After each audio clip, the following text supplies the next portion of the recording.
Hello बच्चों, कैसे हैं आप लोग। Very good morning.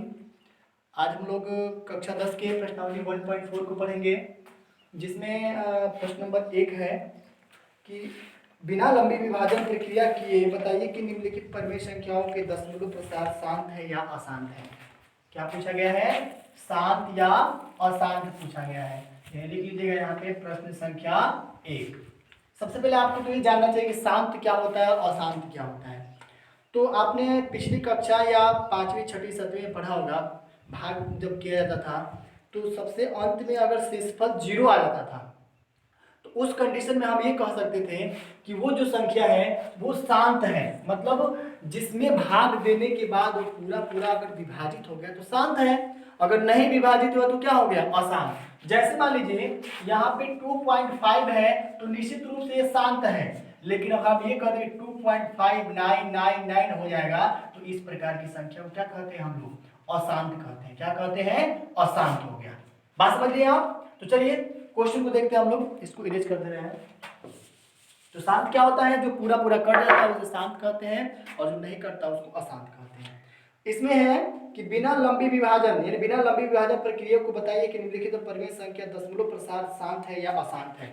यानी इसको हमें करना है दशमलव प्रसार। यहाँ पे क्या है? दशमलव प्रसार शांत। दशमलव प्रसार शांत है या अशांत है?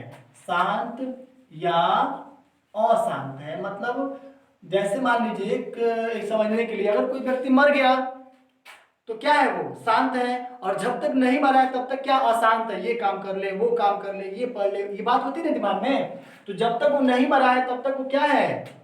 शांत है, अशांत है। और जब मर गया तो शांत, यानी भाग देने के बाद जब शेषफल 0 तो शांत हो गया, और नहीं 0 तो क्या है? अशांत है। चलिए एक और इसका सूत्र बता दे रहे हैं। अगर शांत रहेगा, जब भी वो शांत रहेगा तो उस कंडीशन में हमें लिखना होगा 2n और 5m। इस प्रकार के कंडीशन में आ गया तो शांत हो गया। अगर अशांत है तो अशांत रूप में ये वाला कंडीशन नहीं आएगा, ये कंडीशन नहीं होगा। और जब नहीं होगा इसका मतलब क्या है? अशांत है। ठीक है, चलिए हम क्वेश्चन करते हैं। ध्यान रखिएगा, इसका जो फॉर्मूला है 2n और 5m के रूप में हमें आने चाहिए। ये किसके लिए है? तो शांत के लिए। किसके लिए? शांत के लिए। अब देखिए क्वेश्चन क्या है। एक नंबर है 13 बटे कितना? 31,225। अब एक और चीज समझ लीजिए, 13 बटे 31,25 है तो इसके अंश से कोई मतलब नहीं है। हमें जो भी मतलब है उसके किससे है? हर से है। हम इस हर का गुणनखंड निकालेंगे। क्या निकालेंगे?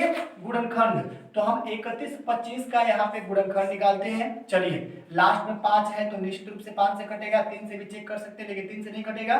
तो 5 छके 30, 5 दूना 10 और 5 पचे 25।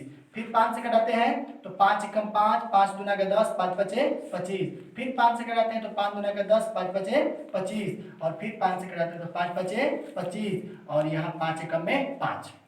अभी बताइए ये कितनी बार हो गया? 13 और बटे में 5 गुणे 5 गुणे 5 गुणे 5 गुणे 5।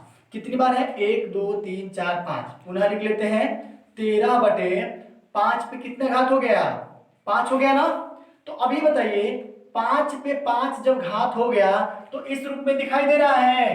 तो आप कहेंगे कि नहीं, जब नहीं दिखाई दे रहे तो क्या हम ऐसा नहीं लिख सकते हैं? 13 बटे 5 पे 5, मतलब ये तो हमको दिखाई दे रहा है कि चलिए हम 5 पे 5 तो लिख दिए, लेकिन 2 पर नहीं दिखाई दे रहा है ना। तो एक और चीज समझ लीजिए, अगर यहाँ पे 2 पे घातांक 0 रख लेते हैं तो उसकी वैल्यू कितनी होती है? 1 होती है। कितनी होती है?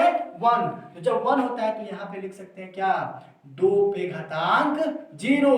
और जब 2 पे घातांक 0 आ जाएगा इसका मतलब है क्या है? शांत स्थिति में हो जाएगा।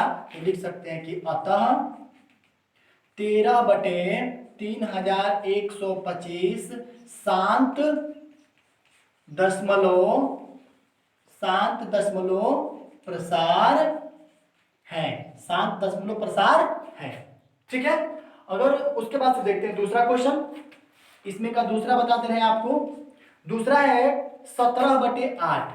17/8। फिर वही नियम लगाएंगे, यहाँ पे कितना 8, तो 8 का गुणनखंड करते हैं। चलिए इसको हम मिटा दे रहे हैं ताकि इसको भी करने में कोई दिक्कत ना हो। यहाँ पे 8 है तो 8 का गुणनखंड बिल्कुल आसानी से निकाल सकते हैं। 2 चौके 8, 2 दूना 4, 2 एकम 2, 1 2 3। अब निकाल सकते हैं। आप बताएं पहले भी कि अंश को छेड़खानी नहीं करना, अंश को छोड़ दीजिए, हर को लेके आइए। तो कितना हो जाएगा 1 2 3, इन 2 पे घातांक कितना हो जाएगा 3 हो गया।